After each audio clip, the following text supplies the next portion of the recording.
प्रिय बच्चों प्रणाम। आज हम कक्षा 12वीं की ऐच्छिक हिंदी की पाठ्य पुस्तक अंतरा भाग 2 की कविता नंबर 10 अर्थात काव्यखंड का 10वां पाठ पढ़ेंगे। इस कविता में कवि केशवदास जी ने 3 छंद लिखे हैं, जिनका वर्णन, व्याख्या, संदर्भ, प्रसंग, शिल्प सौंदर्य के बारे में हम पढ़ेंगे और जानेंगे। तो आज हम इसी कविता का, जिसका शीर्षक है रामचंद्र चंद्रिका, इस कविता की व्याख्या करने से पूर्व वही ध्यान रखें आप जो व्याख्या के लिए 4 बिंदु हैं। सबसे पहले इस कविता का संदर्भ, तो इसमें आप क्या लिखेंगे?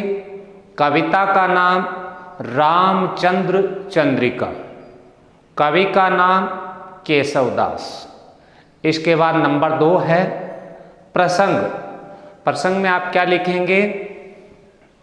ये छंद या काव्यांश प्राचीन कवि केशवदास के द्वारा लिखित रामचंद्र चंद्रिका का एक अंश है, जिसमें कवि महाशय मां सरस्वती की उदारता और वैभव का गुणगान करते हैं और साथ ही वे ये भी बताते हैं, कहते हैं कि इस संसार की रानी या देवी सरस्वती के वैभव, गुणों का और उदारता का वर्णन हर कोई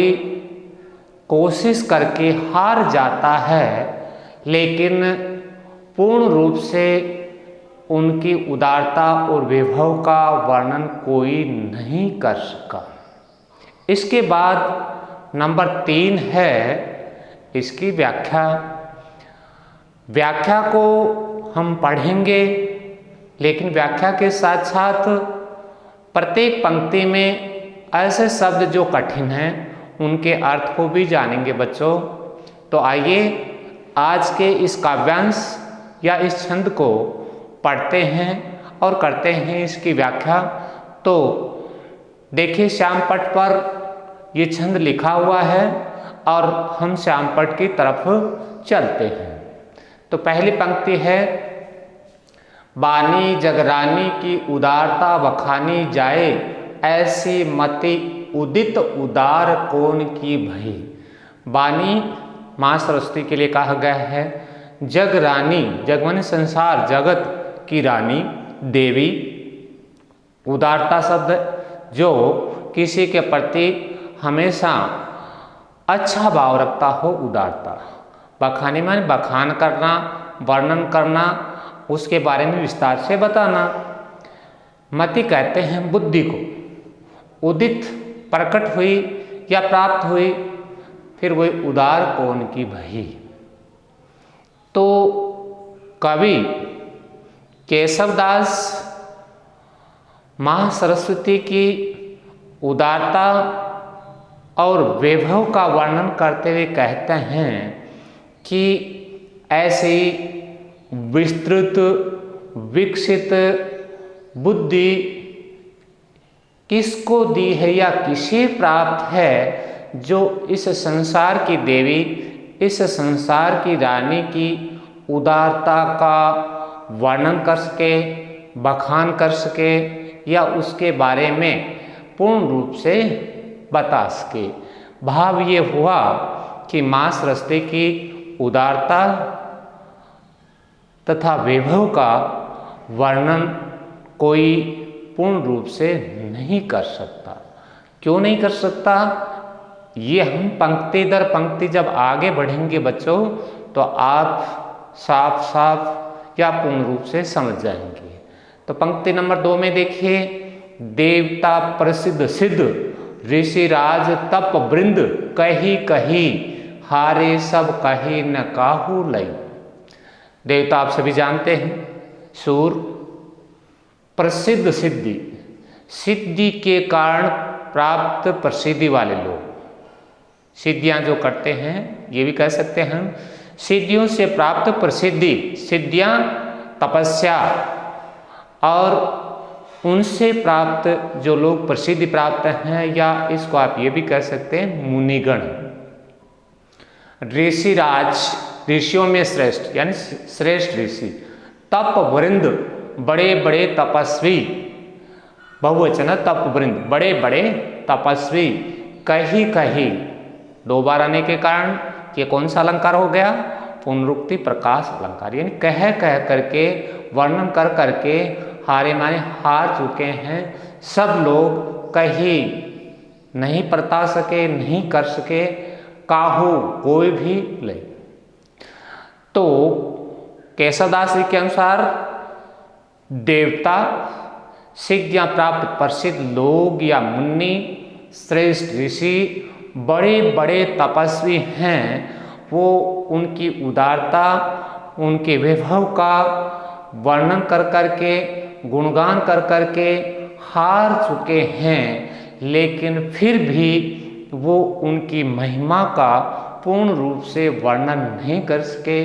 कहने का मतलब यह भाव यह है, ऐसा इस संसार में, इस जगत में कोई भी व्यक्ति नहीं है जो माँ सरस्वती के वैभव उदारता का पूर्ण रूप से वर्णन कर सके, अर्थात उनकी महिमा अपरंपार है। हर कोई उनके वर्णन को नहीं कर सकता, क्योंकि देवता, मुनिगण, श्रेष्ठ ऋषि, बड़े बड़े तपस्वी भी हार चुके, जिन्हें इस संसार का श्रेष्ठ ज्ञानी या श्रेष्ठ पुरुष माना जाता है, उनके लिए यदि ये असंभव है तो फिर हर कोई इसका वर्णन नहीं कर सकता। फिर अगले पंक्ति तीसरी, भावी भूत वर्तमान जगत बखानत केशवदास क्यों हूँ ना बखानी काहू पे गई। भावी मानी आने वाला समय, भविष्यत, भूत बीता हुआ समय भूतकाल, वर्तमान जो चल रहा है। देखिए, ये आप पढ़ते भी हैं, जानते भी हैं, समय को 3 रूपों में बांटा जा सकता है। एक जो बीत गया, एक जो चालू है और एक जो आने वाला है। बीत गया उसको कहते हैं भूतकाल, चालू है उसको कहते हैं वर्तमान काल, और आने वाला जो समय है वो हो गया भविष्यत काल। तो कभी यहाँ क्या कहते हैं कि माता या देवी सरस्वती के लिए क्या कहते हैं, भावी। तीनों कालों को क्रम से मैं जोड़ देता हूँ, भूतकाल में, वर्तमान काल में और भविष्यत काल में माँ सरस्वती की, भूतकाल का मतलब हो गया उनकी महिमा गाई गई, वर्तमान काल में क्या हो जाएगा, उसकी महिमा गाई जा रही है, और भविष्यत काल में हो जाएगा उसकी महिमा गाई जाएगी, या उनका वर्णन, उनकी उदारता और वैभव का वर्णन किया गया, किया जा रहा है, किया जाएगा। बखानत वर्णन करना, बताना, उनके बारे में विस्तृत रूप से स्पष्ट करना किया। केशवदास क्यों है न बखानी काहू हुए। लेकिन केशवदास जी कहते हैं, केशवदास जी का मतलब है केशवदास, कवि केशवदास कहते हैं कि ऐसा कोई नहीं हुआ तीनों कालों में जो उनकी उदारता का पूर्ण रूप से वर्णन कर सका या उनके बारे में पूर्ण रूप से बता सका। इस बात का तर्क देते हुए कि कोई नहीं कर सका, इस बात का तर्क का उत्तर देते हुए या इसको स्पष्ट करते हुए केशवदास जी अंतिम पंक्ति में क्या कहते हैं, पति वर्णय चार मुख, माँ सरस्वती के पति वर्णय माने वर्णन किया चार मुखों से। चार मुख वाले को बच्चे आप सभी जानते हैं, ब्रह्मा जी के नाम से जानते हैं। तो चार मुख वाले ब्रह्मा जी भी हैं और माँ सरस्वती के पति भी हैं। पूत वर्णय पांच मुख, और सरस्वती के पुत्र का नाम है शिव, जिनके पांच मुख हैं वो उनके पुत्र हैं। नाती शिव के पुत्र और माँ सरस्वती के पुत्र वर्णय वर्णन किया षटमुख या षडानन, षडानन भी कहते हैं षटमुख को, और उनका नाम है कार्तिकेय। तदपि फिर भी नहीं। तो देखिए तर्क वर्णन, हर कोई वर्णन न करने के पीछे कवि का तर्क क्या है कि उनके पति ब्रह्मा चार मुखों वाले, उनके पुत्र पांच मुखों वाले शिव, उनके पुत्र छह मुखों वाले कार्तिकेय भी उनकी उदारता, उनके वैभव का पूर्ण रूप से वर्णन नहीं कर सके। तो साधारण व्यक्ति, एक मुख वाला कवि उसका वर्णन कैसे कर सकता है, ये केशवदास जी ने इसमें बताया है। और क्यों नहीं कर पा रहे ये सभी, इसका आप अंतिम पंक्ति की इन दो तीन शब्दों से जानेंगे। क्योंकि उनकी उदारता, उनका वैभव पल पल क्षण क्षण बदलता जा रहा है। जब भी वो उसका वर्णन करके पुनः उसकी तरफ देखते हैं या उस वर्णन को पढ़ते हैं तो उसमें नवीनता आ जाती है, उसमें नूतनता आ जाती है, जिसके कारण वर्णन करने वाले को ये लगता है कि मैंने तो वर्णन तो किया लेकिन फिर भी इसमें कुछ न कुछ नवीनता आ गई, उसमें नूतनपन आ गया।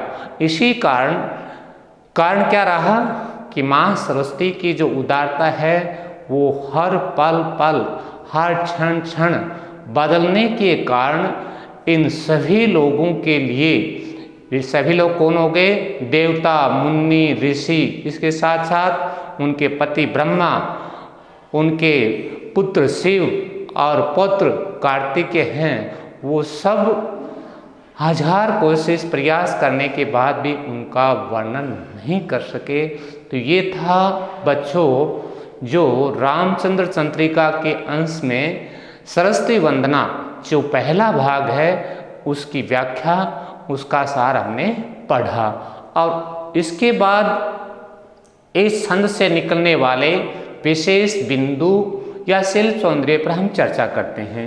सबसे पहले भी हम चर्चा कर चुके हैं इस काव्यांश की, सरस्वती वंदना का जो काव्यांश है उसकी भाषा है ब्रज, छंद है वो मनहरण कवित। ये छंद है, बहुत बड़ा इसका टॉपिक है, लंबा विषय है, लेकिन आप यहाँ इतना ही जाने। इसके बाद गुण इसमें माधुर्य है, रस इसमें शांत है, कई नए शब्दों की पुनः उक्ति है, इसलिए हो गया पुनरुक्ति प्रकाश अलंकार। भावीभूत भय वर्ण की आवृत्ति, बानी जगरानी नी के वर्णों की आवृत्ति, इसलिए इसमें हो गया अंतरास अलंकार। और ऊपर जो हमने व्याख्या में पढ़ा उसे से एक पंक्ति में अगर हम ये कहें देवी सरस्वती की महिमा अवर्णनीय है, यानी हर किसी ने कोशिश की, प्रयास किया, लेकिन वो सफल नहीं हुए। उनकी महिमा अपरंपार है, उनकी महिमा को बांधा नहीं जा सकता, और इसीलिए हम ये कह सकते हैं कि उनकी महिमा है वो अवर्णनीय है। तो ये था आज कविता नंबर 10 रामचंद्र चंद्रिका का पहला भाग, पहला छंद, जिसका नाम है सरस्वती वंदना। जैसा कि नाम है वैसा ही इसमें वर्णन है। तो आप सभी ने इस छंद या काव्यांश को ध्यान से सुना और देखा, साथ ही इसके शिल्प सौंदर्य को भी आपने रुचि के साथ सुना। इसके लिए आप सभी को बहुत बहुत धन्यवाद।